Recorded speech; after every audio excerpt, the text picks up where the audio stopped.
Bonsoir, bienvenue dans le débat de France 24, un débat auquel vous pouvez participer via les réseaux sociaux. C'est un calme précaire qui règne aujourd'hui en Turquie, mais pour combien de temps?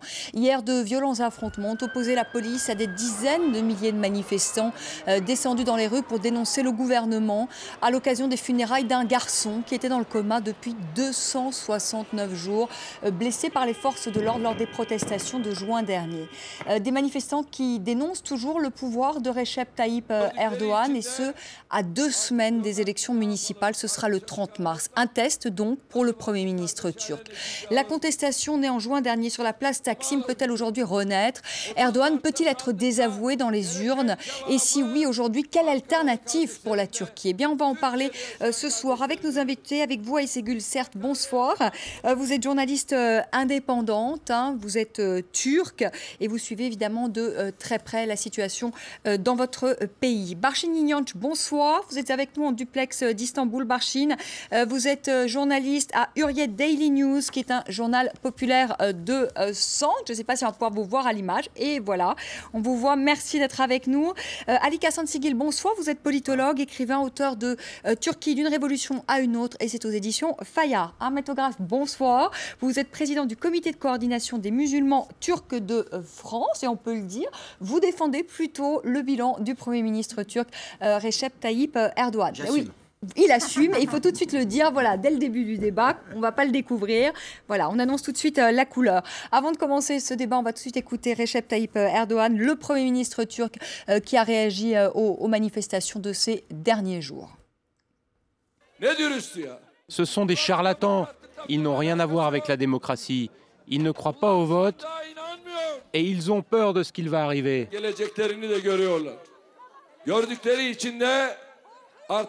Et comme ils voient ce qui les attend, ils se disent créons le chaos et peut-être que nous aurons des résultats, mais ils n'auront pas ce qu'ils veulent. Mes frères à Ankara et dans le reste de la Turquie leur donneront une réponse le 30 mars. Barchin Inanç, vous êtes à Istanbul. Est-ce que vous pouvez nous dire quelle est la situation ce soir à Istanbul? Pour le moment, il y a une tension, mais on n'a pas entendu des affrontements. À ma connaissance, j'ai vu sur le Twitter que, en fait, c'était plutôt à Ankara, dans la capitale, qu'il y avait des manifestants. Mais surtout avec la mort hier soir d'un officier de police et d'un jeune qu'on ne sait pas comment il a été tué. Il y a une tension, mais il y a aussi, je dirais, une sorte d'attente et qu'il y a quand même les gens, ils essaient de se calmer, je dirais. Ayşegül Sert, la contestation, selon vous, qui est née en juin dernier sur la place Taksim, est-ce que cette contestation aujourd'hui peut renaître? Je pense qu'elle est déjà là. On a vu, je pense qu'on est en train de voir la deuxième vague du Gezi Park. Il y a eu beaucoup de conversations comme quoi après Gezi, il n'y a pas eu vraiment de choses qui ont changé.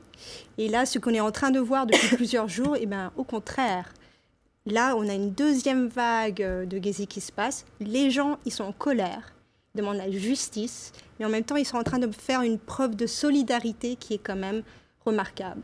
Alors, vous avez entendu le Premier ministre russe, le Premier ministre turc, pardonnez-moi.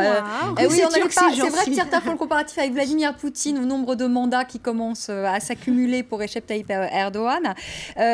Justement, on a entendu Erdogan. Est-ce qu'il aurait dû, comme le disent certains, s'excuser pour la mort de ce jeune homme? Est-ce que c'est ce que vous attendiez, par exemple? Il y a tellement de choses que j'attends de mon Premier ministre. Je ne saurais pas d'où commencer, excusez-moi, j'assume aussi. Je pense plutôt qu'une excuse, ça aurait dû être une prise de responsabilité. Que vous soyez d'accord ou non, vous représentez plus que 50% d'un peuple, vous représentez, étant un leader, le peuple entier. Et que quand vous avez 8 personnes, encore même plus, qui sont morts sur votre territoire, et quand ça... Parmi eux, c'est un enfant de 15 ans, après 269 jours dans le coma, il faut au moins, je pense, humainement, dire à sa famille, le reconnaître, oui.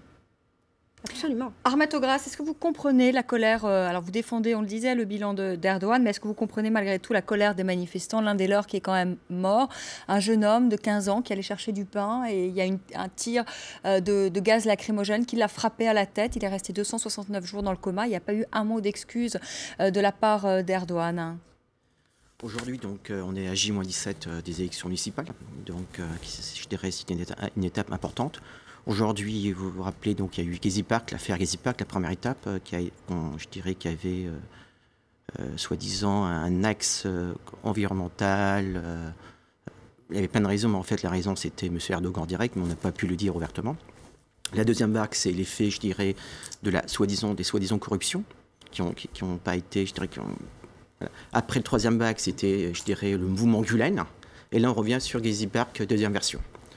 Et il faut s'attendre à d'autres choses. Aujourd'hui, tous les moyens sont permis pour faire chapeauter les élections, pour faire, je dirais, un force majeure en Turquie pour éliminer les élections, parce que tout le monde connaît qu'aujourd'hui, M. Erdogan est plus fort qu'avant. C'est qu'il y a une volonté, en tout cas, d'annuler ces élections. Tout est permis. Il est même permis aujourd'hui de ces soi-disant, je dirais, pacifistes, de profiter de la mort d'un enfant pour, je dirais, politiser l'affaire. On est arrivé à un niveau très bas aujourd'hui. Aujourd'hui, il y a une autre personne, il y a des policiers qui sont morts, personne n'en parle. Moi, je voudrais qu'on soit objectif et sincère, qu'on ne soit pas partisan. Aujourd'hui, il y a un autre jeune homme qui est... un peu partisan aussi, monsieur, excusez-moi. Non, mais je vous ai écouté. Aujourd'hui, il y a un autre jeune homme qui est mort, de 22 ans. Son père n'a pas appelé la révolte. Il a dit que mon fils est mort pour rien. Et vous savez très bien qui c'est. Et on n'en parle pas. Il y a un policier qui est mort, on n'en parle pas. Oui, mais ils sont morts pardonnez-moi, dans des circonstances qui sont hautes. Le policier est mort d'une crise cardiaque, en l'occurrence, il n'a pas été tué par un manifestant. Et le jeune homme dont vous parlez est mort dans une rixe et n'a pas été tué non plus par les forces de l'ordre. Aujourd'hui, qui peut, je dirais, se réjouir à la mort d'une personne, quelle que soit la personne, y compris son ennemi? Personne. Arrêtez, je dirais, de jouer sur ce jeu. C'est pas un jouet, ça. On ne peut pas jouer sur ce créneau. Aujourd'hui, il y a d'autres personnes qui... Non, mais il y a d'autres personnes qui sont mortes en Turquie, personne n'en parle. Donc, aujourd'hui, on a la chance, c'est que les sympathisants de M. Erdogan ne sont pas à la rue. C'est ce qu'on veut aujourd'hui. Aujourd'hui, on joue sur les nerfs des personnes pour sortir sur la rue, pour faire une guerre civile. Et comme ça, on supprime les élections et on fait une version, égyptienne, un coup d'État. C'est ce qu'on en veut faire aujourd'hui.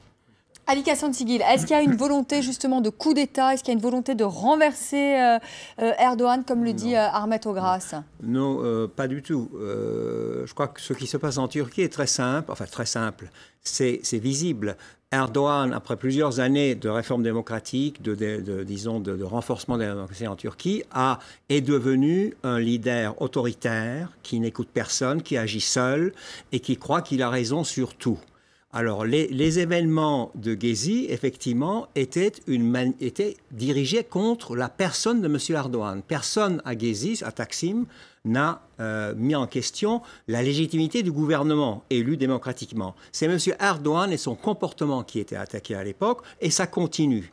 Donc, Erdogan est devenu une cible du peuple, d'une partie du peuple turc. C'est pas du tout un complot, etc. Qu'est-ce qu'on lui reproche, Alika Sansigil? C'est ce qu'on lui reproche.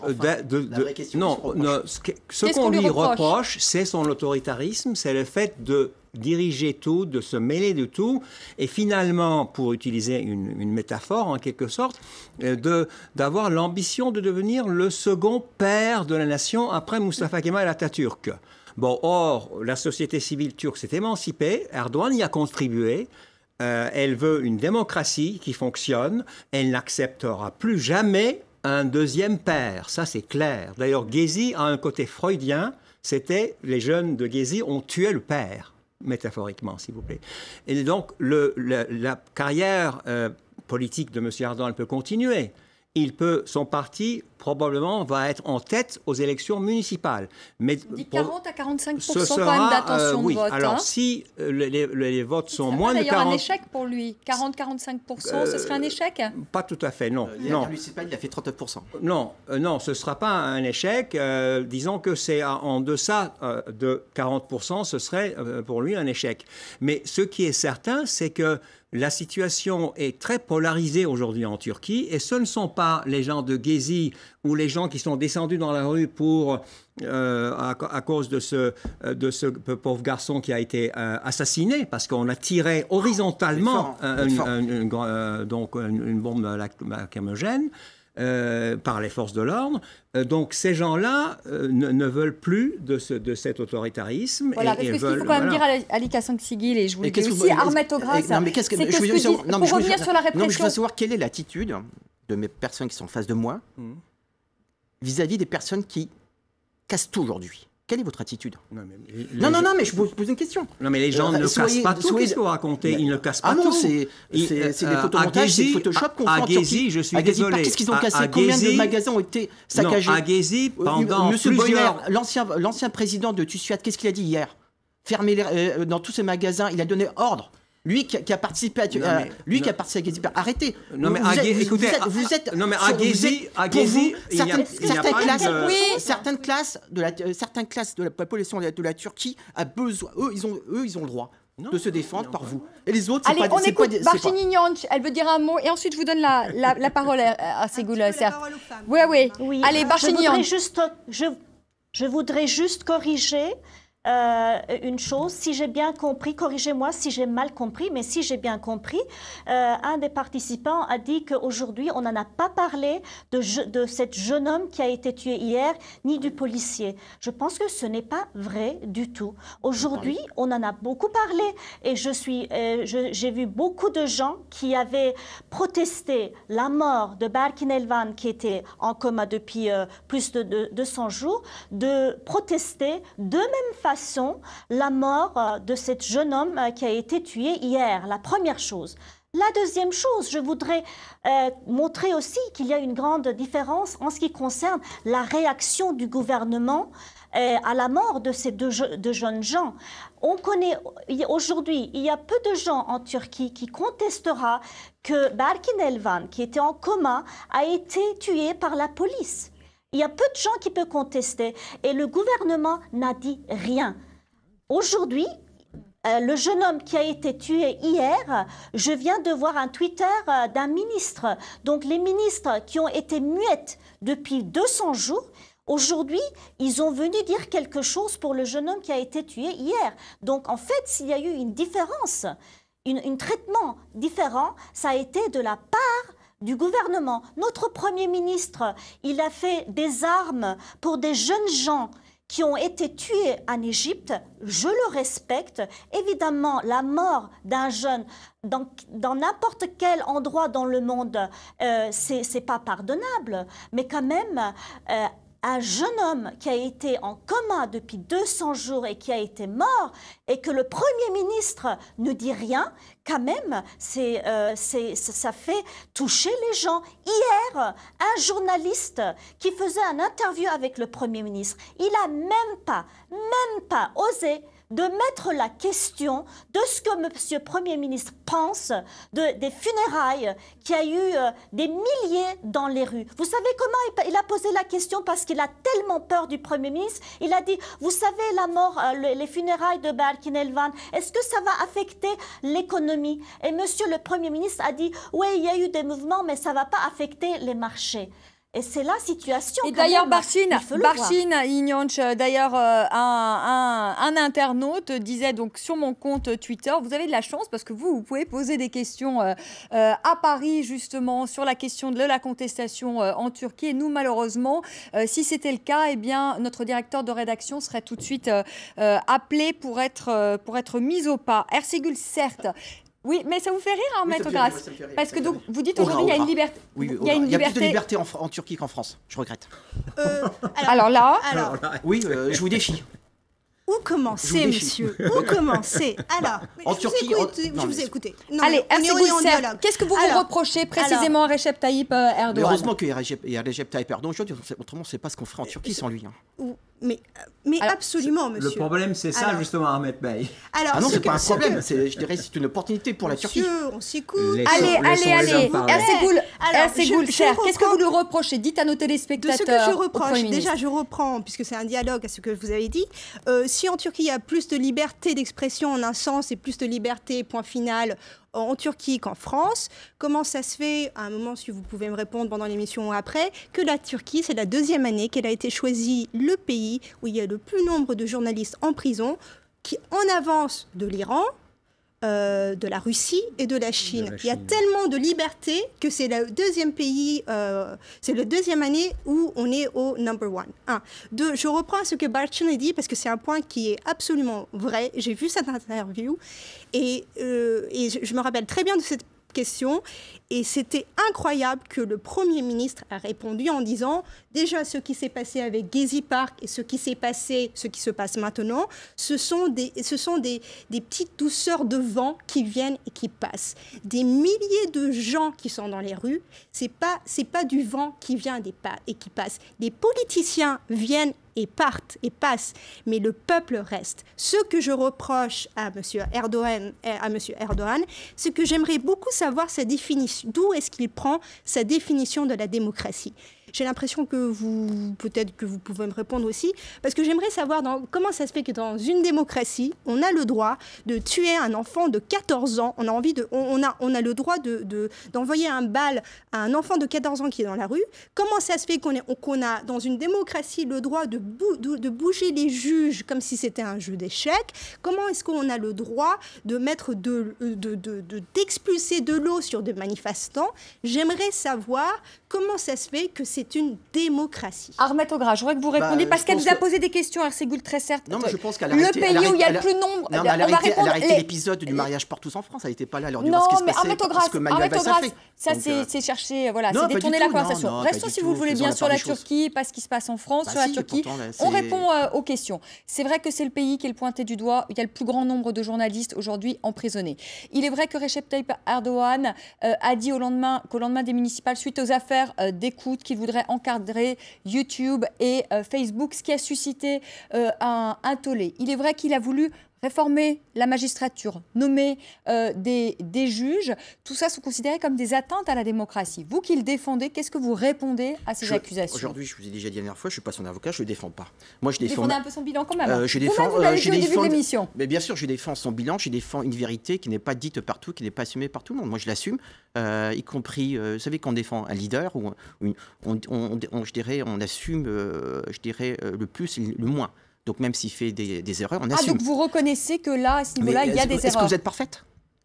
Non, sans doute pas. Donc je pense que, je dirais... donc vous dites finalement, il a fait de si bonnes choses qu'on peut l'excuser. La modestie, je dirais, demande une certaine... accepter aussi ses points faibles. Aujourd'hui, c'est un leader qui accepte tout. Mais par contre, c'est pas un leader qui a 2 poids 2 mesures. Il met tout dès le départ. Il dit, moi, je viens avec ce plan, je viens avec cette feuille de route. Si vous êtes d'accord, vous votez pour moi. Si vous n'êtes pas d'accord, votez pour quelqu'un d'autre.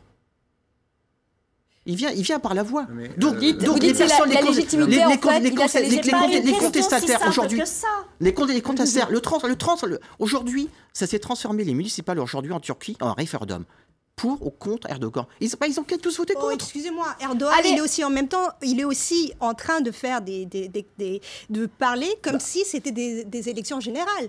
Que vous ferez à votre place? Vous êtes un politicien. Non, mais c'est pas Allez, on fait une petite pause. Vous allez attendre sur le coin que tout le monde vous manipule. Non, allez, on fait. C'est minimiser la chose. Allez, on fait. C'est un politicien, c'est un leader, il se défend. Voilà, allez, on fait une petite pause et c'est peut-être, et vous avez peut-être raison Ahmed Ogras, peut-être que c'est un leader qui est encore très populaire aujourd'hui. En tout cas, c'est ce que disent les sondages. On va essayer de comprendre pourquoi dans la seconde partie de notre débat. À tout de suite.